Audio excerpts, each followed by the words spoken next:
Assalamualaikum warahmatullahi wabarakatuh. Hello guys, my name is Edot Sani Kayon of Dasopang, and about detail about me there is on the description. So, how are you? Good? Dah makan? Minum? Dah juga? Oke, so hari ini saya ingin bertanya pada kalian nih. BTW, pernahkah kalian melihat seorang anak kecil yang nakal atau bandel banget gitu ya, dan susah banget diatur atau dibilangin?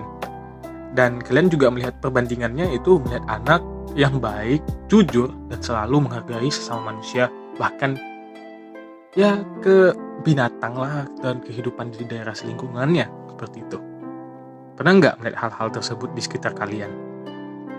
Atau mungkin di saat kalian masih bersekolah di tingkat SD, atau kalian kalau masih ingat ya kalian masih PAUD gitu. Oke, pasti ada kan seperti itu. Itulah yang kita sebut sebagai karakter. Nah, dalam dunia pembelajaran mungkin kita kesampingkan dahulu ya hal-hal yang melatih seseorang dalam seseorang anak, lebih tepatnya ya, dalam bidang akademis seperti mengerjakan latihan dan yang diberikan gurunya, membaca, melafal, dan lain-lain. Oke, kita bahas dahulu mengenai pendidikan karakter. Kenapa sih gua bahas tentang ini? Karena tanpa kalian sadari, ini tuh lebih penting daripada hanya sekedar kalian belajar, sekedar kalian pintar di sekolah, lebih tepatnya gitu. Dan ini harusnya menjadi poin utama dalam pendidikan, yakni pendidikan karakter. Oke, mari kita bahas apa itu pendidikan karakter. Di dalam dunia pendidikan, karakter adalah salah satu hal yang harus diperhatikan oleh kita semua. Karakter adalah salah satu modal pembentuk pribadi yang baik, bijaksana, bertanggung jawab, jujur, dan dapat menghargai satu dengan yang lain. Itu adalah pendidikan karakter, bukan pendidikan akademis. Bisa dibedain ya. Agar dapat mengetahui lebih dalam terkait pendidikan karakter, lebih baiknya kita mengetahui arti dari pendidikan dan karakter terlebih dahulu. Oke, secara singkat, apa itu pendidikan? Pendidikan adalah proses pembelajaran pengetahuan, kebiasaan, dan keterampilan dari diri manusia yang diwariskan dari satu generasi ke generasi berikutnya melalui proses sosialisasi. Itu pengertian dari pendidikannya. Lalu, apa pengertian dari karakternya? Adalah sifat atau watak, akhlak ataupun kepribadian dari seseorang yang mereka pelajari dan lewat semasa mereka hidup. Keberadaan karakter berarti keberadaan fondasi dari soft skill. Ingat, soft skill yang justru lebih menunjang tingkat kesuksesan seseorang dalam hidupnya kelak. Hal ini adalah kemampuan yang harus dimiliki setiap manusia yang harus dibangun terus-menerus. Begitu. Oke, satu hal yang juga perlu diingat, pendidikan karakter juga perlu adanya bimbingan, yakni keluarga dan guru. Itu harus bertahap, yakni dari keluarga dahulu, lalu ke guru. Seperti itu. Oke. Jadi kenapa pendidikan karakter punya dua sisi? Oke, kita jelasin satu persatu. Yang pertama adalah keluarga. Peran keluarga dalam pendidikan karakter sang anak sangatlah penting. Seperti yang kita tahu, keluarga merupakan tempat pertama bagi anak untuk bersosialisasi. Nah, oleh karena itu, peran keluarga, terutama orang tua, akan sangat memberikan dampak dalam pembentukan karakter anak. Kebiasaan-kebiasaan yang diajarkan dari rumah ini akan anak bawa terus kemanapun dia pergi. Seperti itu. Lalu, kemudian bertahap ke guru.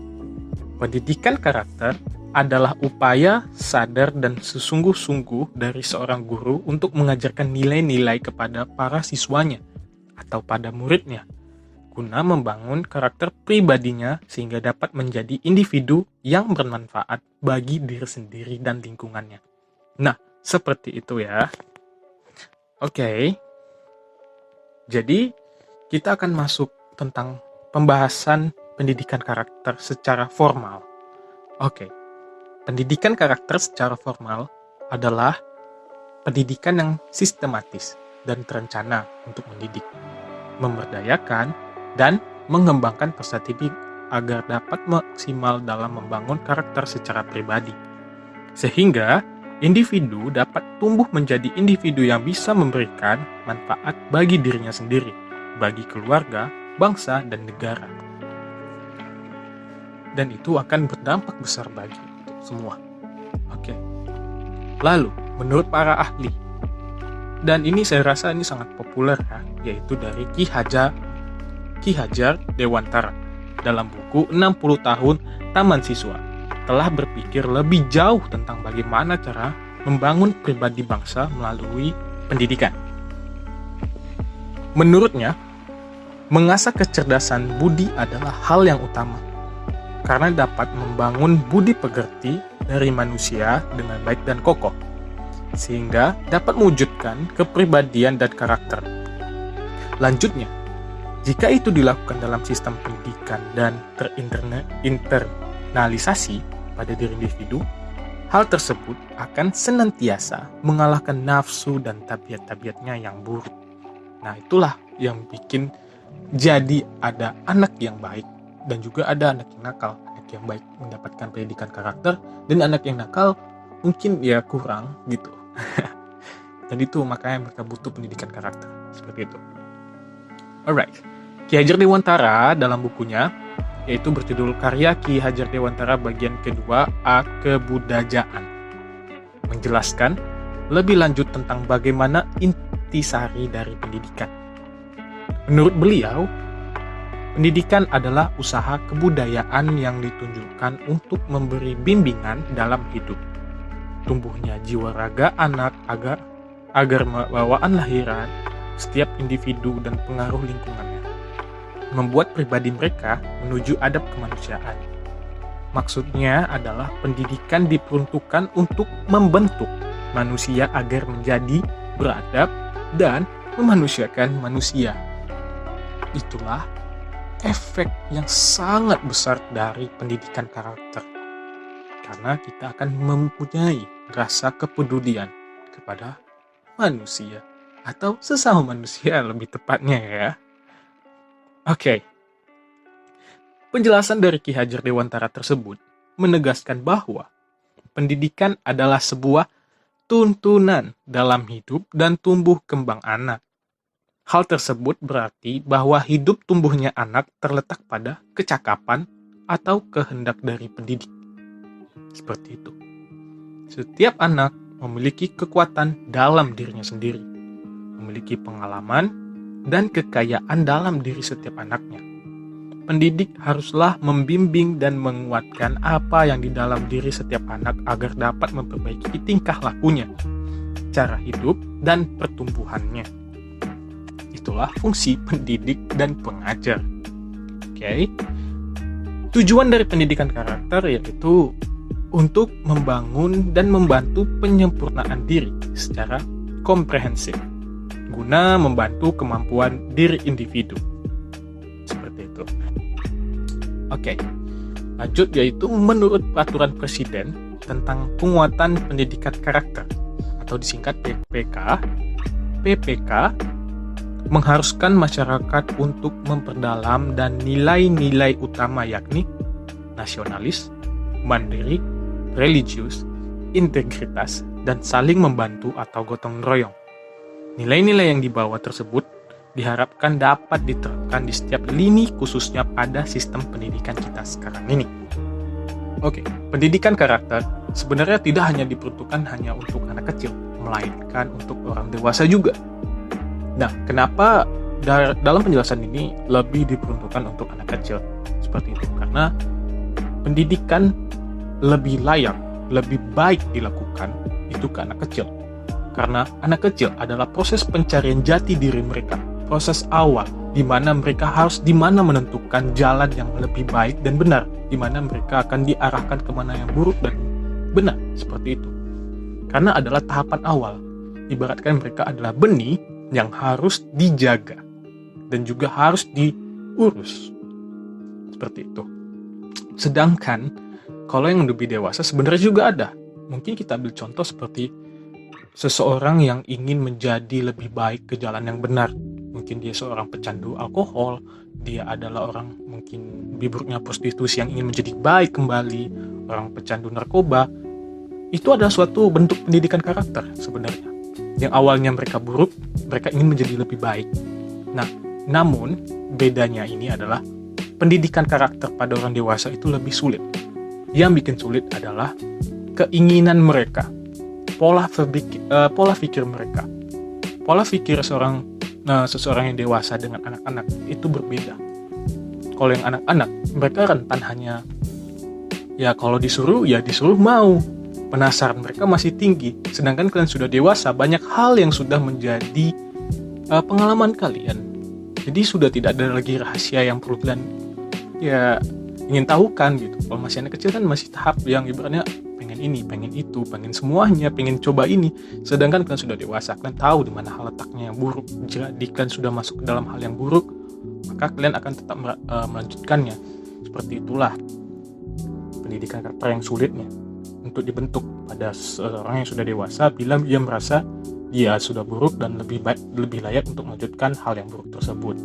Nah, jadi alangkah lebih baiknya pendidikan karakter ini mungkin dimulai dari anak kecil, tapi tidak ada salahnya juga dimulai juga untuk orang yang lebih dewasa dalam hal jika dirinya ingin berubah menjadi yang lebih baik. Seperti itu. Kalau yang pendidikan karakter untuk anak-anak adalah tuntunan. Ibaratnya mereka dituntun menjadi karakter yang lebih baik, diharapkan seperti itu. Itulah fungsi untuk pendidikan karakter pada anak. Oke. Lumayan lelah juga ya, panjang nih. Nah, berikutnya kita maaf ya, agak aus sedikit. Nah, bagaimana cara menumbuhkan pendidikan karakter? Oke, pendidikan karakter dapat dilakukan dari hal-hal yang terkecil, seperti mengucapkan salam ketika masuk dan keluar ruangan, menghormati orang yang lebih tua, membiasakan saling membantu satu sama lain ketika kesusahan, dan hal-hal yang kecil lainnya yang dapat menumbuhkan karakter anak. Nah, itu makanya perlunya seseorang pembimbing seperti guru atau pengajar seperti orang tua mengajarkan bagaimana cara sopan santun, mengucapkan salam ketika masuk ke dalam suatu ruangan, menundukkan kepala atau seperti itu halnya kepada orang yang lebih tua untuk lebih hormat, seperti itu. Nah, cara yang tepat untuk menumbuhkan pendidikan karakter diawali dengan kita paham bahwa masa depan anak ada di tangan pengajar atau pembimbing, atau juga bisa dibilang guru, seperti itu. Maka dari itu, apa yang kita lakukan akan ditiru dan dipelajari oleh mereka. Makanya itu, pendidikan karakter lebih dominan ke anak-anak sebenarnya. Oke, pembelajaran saling tolong-menolong akan diterapkan oleh anak dan menjadi kebiasaan mereka, peduli kepada lingkungan sekitar. Hal ini bisa dilakukan dari hal paling terkecil, seperti kita ada pulpen teman jatuh, misalnya ibaratnya tolonglah ambilkan pulpen tersebut, seperti itu. Banyak hal kecil lagi yang dapat dimulai untuk membangun pendidikan karakter. Selain meminta tolong untuk mengambil pulpen, atau bisakah kau membantuku mengangkat buku ini? Tentu saja teman, seperti itu. Oke, lanjut. Apalagi ya, mungkin belajar saling menghargai dari hal kecil juga dapat diterapkan kepada anak dengan cara mengapresiasi. Nah, dengan cara mengapresiasi apa yang mereka dapat selesaikan, entah dalam hal pekerjaan, tugas, dan lain-lain. Hal tersebut dapat menambahkan rasa toleransi dan menghargai perbedaan antar manusia. Seperti itu. Oke,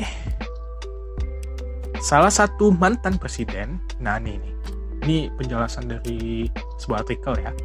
Bapak dan mantan ibu guru salah satu mantan presiden Amerika Serikat, yaitu Theodore Roosevelt, memiliki pemikiran yang menarik terhadap adanya pendidikan karakter ini. Ia mengatakan bahwa mendidik seseorang tanpa mendidik karakternya adalah cara mendidik yang menyebabkan ancaman terhadap lingkungan masyarakat. Artinya, orang yang cerdas dan memiliki intelijensi yang tinggi ketika memiliki moral dan karakter yang rendah justru akan menyebabkan ancaman bagi lingkungan sekitarnya. Hal tersebut disebabkan karena kurangnya moral dan rendahnya karakter individu. Ketika tingkat moral dan karakter individu rendah akan menyebabkan individu tersebut dapat berbuat kerusakan. Seperti itu. Mereka akan melakukan apapun yang mereka mau tanpa mempedulikan lingkungan sekitar. Maka dari itu, sangatlah penting bagi lingkungan sekolah untuk dapat menekankan pendidikan karakter dengan baik dan efisien, berkeilmuan tinggi, rendah hati, dan peduli dengan lingkungan.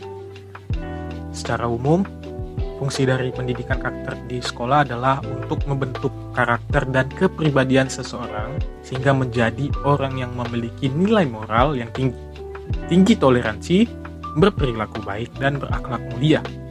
Kita atau kalian selaku guru adalah penanggung jawab terbentuknya siswa yang akan menjadi manusia dewasa di kemudian hari.